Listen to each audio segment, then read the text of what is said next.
بسم اللہ الرحمن الرحیم۔ تمام دیکھنے سننے والوں کو آپ کا بھائی، آپ کا دوست سہیل یوسفزئی آداب عرض کرتا ہے۔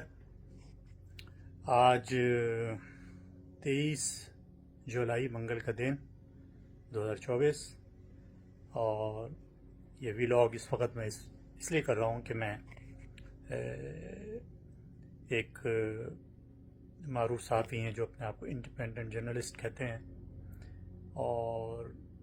میں انہیں بہت سنتا ہوں، مجھے پسند ہے ان کی گفتگو، ان کا انداز،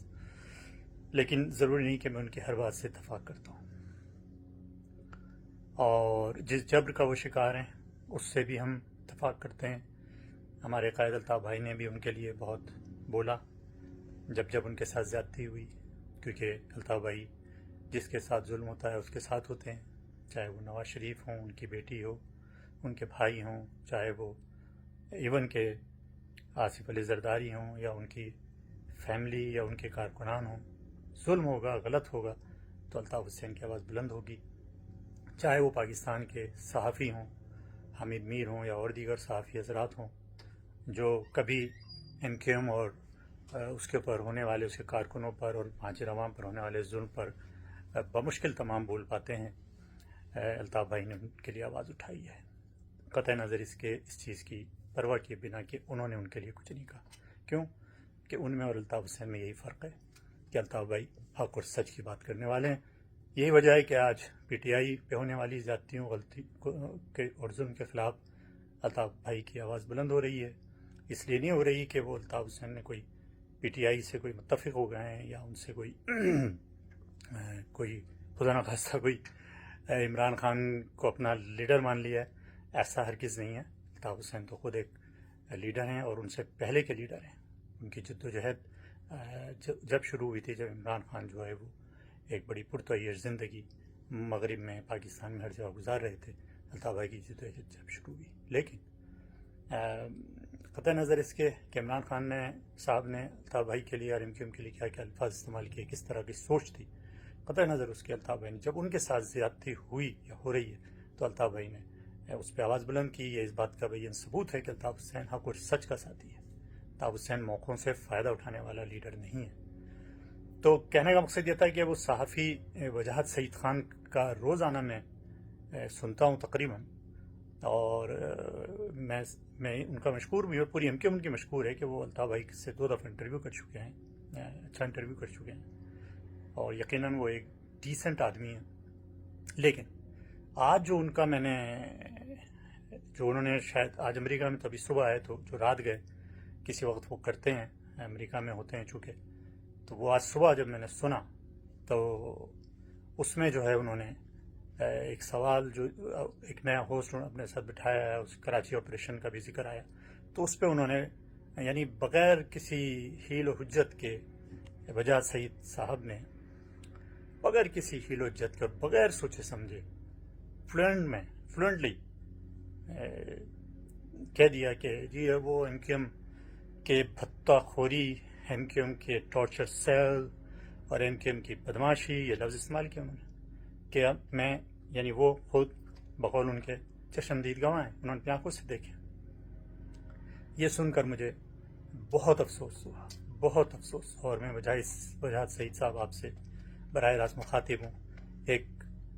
عام پاکستانی کی حیثیت سے، ایک عام مہاجر کی حیثیت سے ہی نہیں بلکہ ایم کیو ایم کے کارکن کی حیثیت سے، ایک پرامن کارکن کی حیثیت سے، جس نے ہمیشہ اپنے قائد الطاف حسین کو امن کی اپیلیں کرتے سنا، ہمیشہ اپنے قائد الطاف حسین کو دوسروں کے دکھ درد میں شریک ہوتے دیکھا، چاہے وہ کسی بھی رنگ و نسل و زبان سے تعلق رکھتے ہوں۔ آپ سے سوال ہے، آپ اپنے اس پروگرام میں، اگلے پروگرام میں، اگر آپ واقعی صحافی ہیں، کیونکہ میں نے دیکھا ہے کہ آپ کی صحافت جو ہے وہ پی ٹی آئی پہ سے شروع ہے اور پی ٹی آئی پہ ختم ہے، آپ صبح شام پی ٹی آئی کے لیے بولتے ہیں، جبکہ صحافی کو یہ زیب نہیں دیتا، بولنا سب کے لیے چاہیے، ظلم سب پہ ہوا ہے، سب کے لیے بولنا چاہیے، اور جو ظلم ہم پہ ہوا ہے وہ کسی پہ نہیں ہوا، یہ میرا دعویٰ ہے، اور میں ثابت کر سکتا ہوں اس کو۔ نہیں تو آپ بلا لیجئے مجھے بلا لیجئے، نہیں تو ہماری کسی بھی رہنما کو آپ بلائیں، ان سے بات کریں۔ اس موضوع پہ بات کر لیں نا. اگر آپ کے ذہن کے گوشے میں کہیں چیز موجود ہے نا, آپ خود کہتے ہیں نا سوال کرنا گناہ نہیں ہے, سوال کرنا چاہیے. سوال کرنے اور اس کے بنیاد پر آپ کو جو بھی ظلم و ستم کا سامنا ہے آپ اس پہ بات کرتے ہیں نا. آپ مثالیں بھی آج دے رہے تھے, ایک وہ 100 سال پہلے کی امریکہ میں ہونے والے واقعے کی بھی آپ نے مثال دی جو بالکل درست ہے. تو پھر ہم بھی تو آپ سے سوال کر رہے ہیں. تو آپ یک طرفہ طور پہ بیٹھ کے کسی پارٹی, کسی تحریک یا کسی قوم کے بارے میں کیسے کہہ سکتے ہیں کہ ان کے ٹارچر سیل, ان کی دہشت گردی, ان کی بدماشی, ان کی بدتاخوری کو آپ چشمدید گواہیں؟ تو فرض آپ پہ اب یاد ہو جاتا ہے کہ آپ ایم کیو ایم کے رہنماؤں کو بلائیں, ایک پروگرام کریں, اس میں ہمارے کنوینر مصطفیٰ عزیز آبادی بھائی کو بلائیں, یا قاسم علی رضا بھائی کو بلائیں, یا کسی اور رہنما کو بلائیں ہماری رابطہ کمیٹی کے, اور ان کے سامنے اپنا مدعا رکھ دیں کہ بھئی مجھے یہ میرے ذہن میں ابھی تک یہ چیز کل بلا رہی ہے کہ آپ لوگ دہشت گرد تھے, آپ لوگ بھتہ خور تھے, آپ یہ تھے. اگر وہ آپ کے سوالوں کا جواب نہ دے پائیں,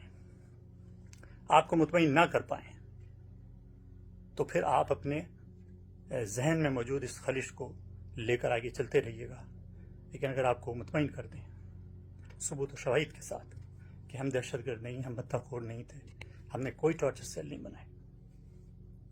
یہ محض پروپیگنڈا تھا, جھوٹا, مکروہ, بے بنیاد, تو پھر آپ کو اپنا ذہن بدلنا چاہیے. اور آپ کو پھر ایم کیو ایم کے لیے, اگر آپ صحافی ہیں, جو کہ میں سمجھتا ہوں آپ ہیں, اگر آپ ریئل صحافی ہیں, اور آپ ساتھ میں صحافی نہیں, آپ ایک پٹھان بھی ہیں, میرے اندر بھی ایک پٹھان خون ہے, میں بھی یوسفزئی پٹھان ہوں, آپ بھی ایک پٹھان ہیں. اگر آپ کے اندر واقعی صحیح صحافت کا ایک عنصر موجود ہے, اتنا سا بھی, تو پھر آپ مہاجروں پر ہونے والے ظلم یعنی 1992 کے آپریشن کی ریئل اسٹوری سنائیں کہ وہ کہاں سے شروع ہوا, کس بنیاد پہ ہوا, اور کس طرح ہوا, اور کیا کیا ہوا اس میں. پھر آپ سانحہ 30 سپٹمبر پہ بھی بات کیجئے, کیونکہ اگر یا تو آپ اس سے انکاری ہو جائیے کہ نہیں یہ تو ہوا ہی نہیں, تو جھوٹ ہے, ہم ایسی کہانیاں پیش کرتے ہیں. ٹھیک ہے نا, حیدرآباد میں میسیکر ہوا تھا, اس کی تفصیل ساری موجود ہے, اور آپ صحافی ہیں تو آپ کو تو مجھ سے بھی زیادہ پتا ہوگا. پھر سانحہ علی گڑھ ہوا, علی گڑھ قصبہ کالونی کا میسیکر ہوا, پکا قلعہ آپریشن ہوا. یہ 3 بڑے میسیکرز ہیں. اس کے علاوہ جو ایم کیو ایم کے کارکنوں کی ماورا عدالت شہادتیں ہوئی, جو پیپلز پارٹی کے دور میں جو آپریشن شروع ہوا تھا نواز شریف کی اجازت سے, اور اس کے دور سے وہ پیپلز پارٹی کے دور میں جا کے بے نظیر کے دور میں نصیر اللہ بابر نے جس طریقے سے ہمارے کارکنوں کو مارا ہے, جیلوں سے نکال کے ہتھکڑیاں بندھی ہوئی, تصویریں موجود ہیں, خبریں موجود ہیں. آپ کیسے کہہ سکتے ہیں کہ ہم دہشت گرد ہیں, ہم بھتہ خور ہیں؟ یہ تو آپ وہی زبان بول رہے ہیں. پھر اس کا مطلب ہم کیا سمجھیں کہ آپ کے دل و دماغ میں وہی چیزیں چل رہی ہیں, اور آپ جب بات کرتے ہیں, الطاف بھائی کا انٹرویو کرتے ہیں, الطاف بھائی سے بات کرتے ہیں, تو آپ ایک بالکل مختلف انسان نظر آ رہے ہوتے ہیں. مجھے کلیئر کیجیے پلیز. میرے ذہن میں ایک انتشار آپ کی یہ گفتگو سن کر پیدا ہوا ہے, کیونکہ میں ان کے وہ کارکن ہوں, مجھے پتا ہے ہم ایسے نہیں ہیں, نہ میرا لیڈر ایسا ہے, نہ مہاجر قوم ایسی ہے. جو ہیں تو پھر اس پہ بات کیجیے, اور بلکہ میری آپ سے گزارش ہے کہ آپ ایک پروگرام کیجیے, اور اس میں ایم کیو ایم کے کنوینر کو, ڈپٹی کنوینرز کو, دونوں ڈپٹی کنوینرز, تینوں ڈپٹی کنوینرز کو بلائیے, اور ان سے بیٹھ کے 1-on-1 بات کیجیے, تاکہ آپ کا ذہن کلیئر ہو یا ان کا ذہن کلیئر ہو. It's all. اپنا بہت خیال رکھیے گا, دعا میں یاد رکھیے گا. اللہ نگہبان.